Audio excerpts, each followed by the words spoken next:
दिवाली रोशनी और खुशियों का त्योहार है।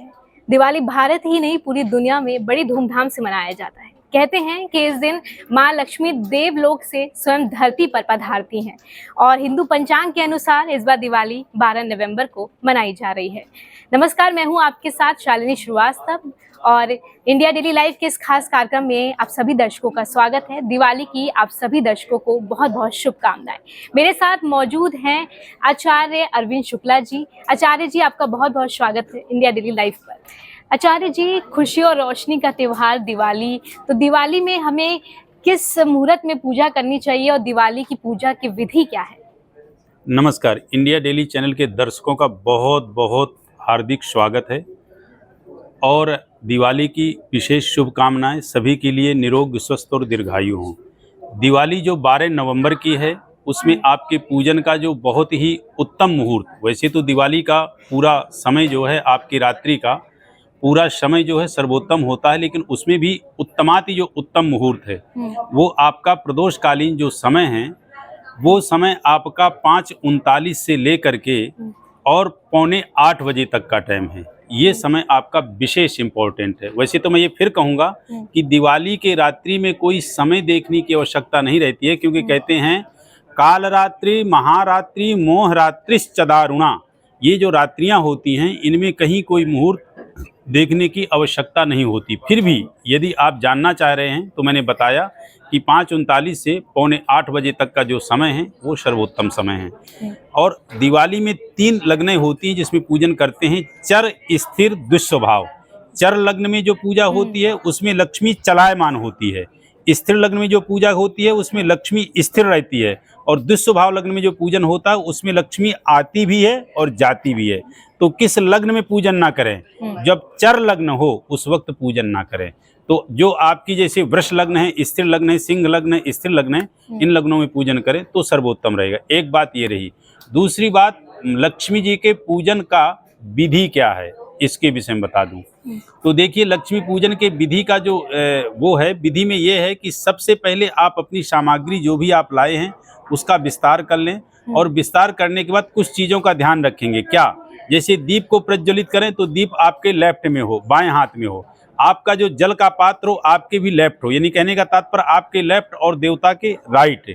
उसी प्रकार दीप आपके लेफ्ट, देवता के राइट है। और उसमें आपको किन चीज़ों का और ध्यान रखना है कि लक्ष्मी और गणेश का पूजन जो होता है, ये ध्यान रखिएगा कि दिवाली में मात्र लक्ष्मी और गणेश का पूजन होता है। व्यापारियों ने इसको लंबा बना दिया है कि लक्ष्मी गणेश का पूजन नहीं, तो पूरे वर्ष में एक दिन ही लक्ष्मी और गणेश का पूजन विशेष महत्वपूर्ण होता है। क्यों?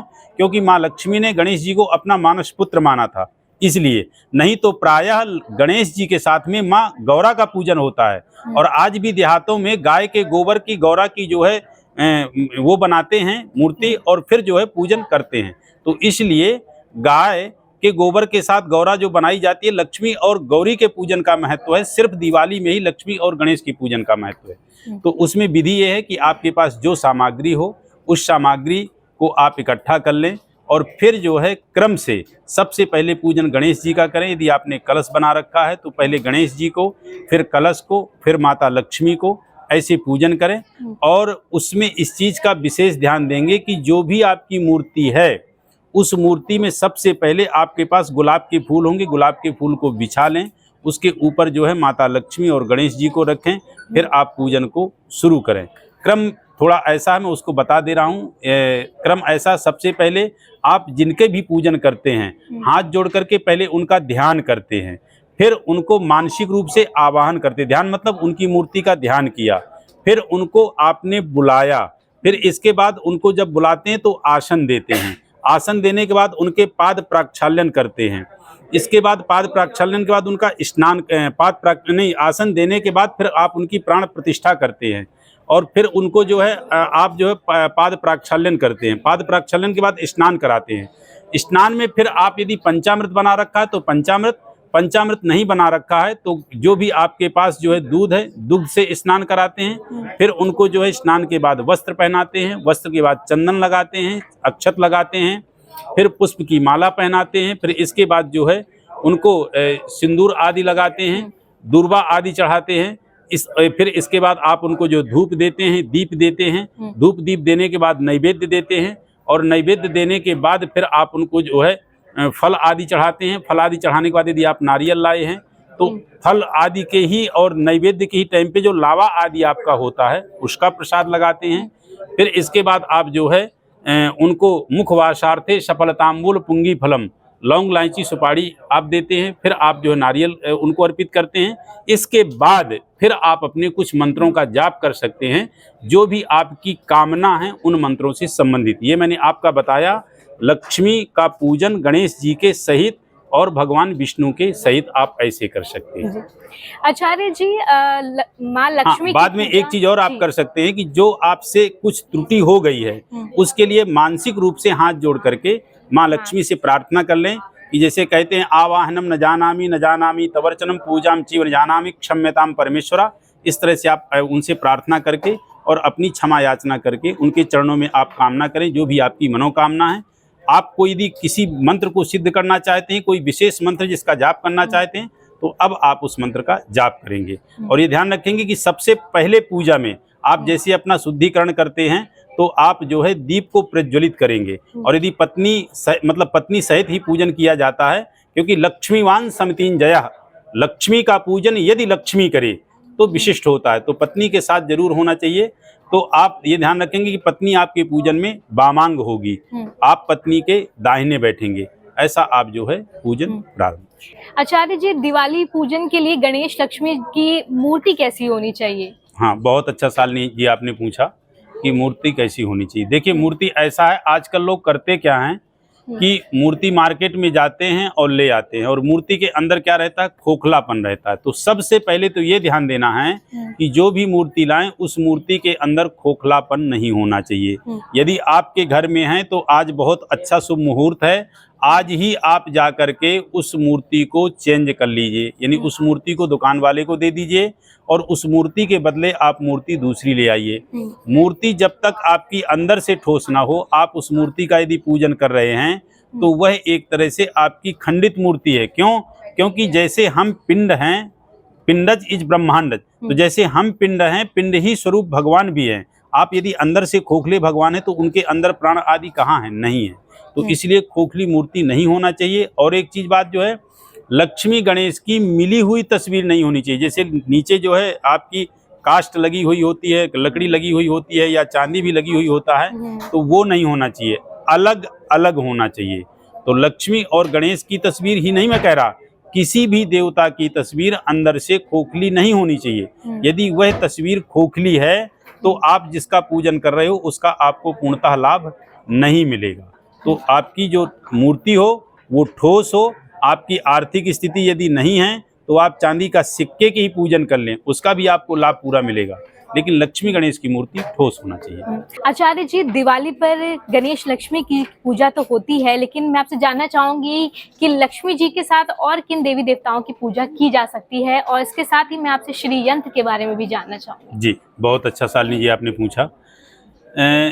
लक्ष्मी का पूजन किन किन के साथ होना चाहिए इसके विषय में आपको बताता हूँ। देखिए दिवाली के दिन पूजन जो है लक्ष्मी के साथ गणेश जी का तो होता ही होता है, लेकिन लक्ष्मी जी के साथ में भगवान विष्णु का पूजन बहुत जरूरी है। इसलिए जरूरी है कि लक्ष्मी जो है चंचला है, और लक्ष्मी जब ठहरती हैं जब आप उनके स्वामी का पूजन करते हैं। तो भगवान विष्णु का पूजन लक्ष्मी जी के साथ में निश्चित रूप से होना चाहिए। और इसमें भी आप ये ध्यान रखें, जो लक्ष्मी जी की तस्वीर लाएं वो लक्ष्मी जी की खड़ी हुई तस्वीर नहीं होनी चाहिए, लक्ष्मी जी की आशीष देते हुई तस्वीर होनी चाहिए। और लक्ष्मी जी के साथ में जो विष्णु जी का पूजन होगा उसमें विष्णु जी का पूजन पूर्व होगा, लक्ष्मी जी का पूजन जो है बाद में होगा, क्योंकि भगवान विष्णु उनके स्वामी हैं, तो उनका पूजन पूर्व में होगा और लक्ष्मी जी का पूजन जस्ट उनके बाद में होगा, और गणेश जी का पूजन उनके साथ में होगा। या ऐसा हो सकता है कि गणेश गौरी का पूजन करके फिर लक्ष्मी का आप जो है विशिष्ट पूजन कर सकते हैं। अब आपने इसमें एक चीज और पूछा है, श्रीयंत्र किस किस धातु के होना चाहिए। तो देखिए श्रीयंत्र जो है सर्वोत्तम होता है स्वर्ण का, उससे फिर उससे नीचे आप आए तो चांदी का, और उससे नीचे आए तो तांबे का। आजकल मैंने देखा है कि मार्केट में जो है पीतल के भी श्रीयंत्र बनने लगे हैं, जो कि पीतल की धातु श्रीयंत्र में पूज्य है ही नहीं। पीतल के धातु का श्रीयंत्र नहीं होना चाहिए और पीतल के धातु के श्रीयंत्र का पूजन भी नहीं होना चाहिए।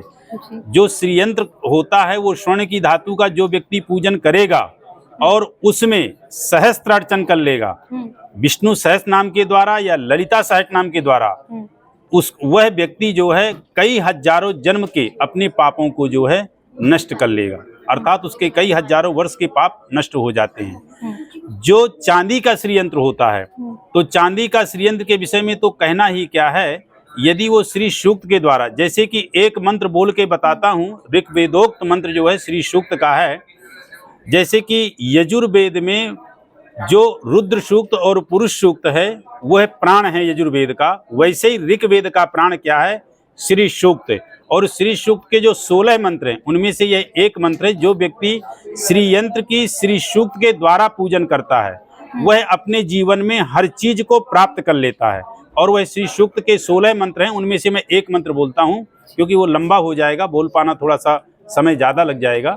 तो एक मंत्र क्या है आप सुनाएं।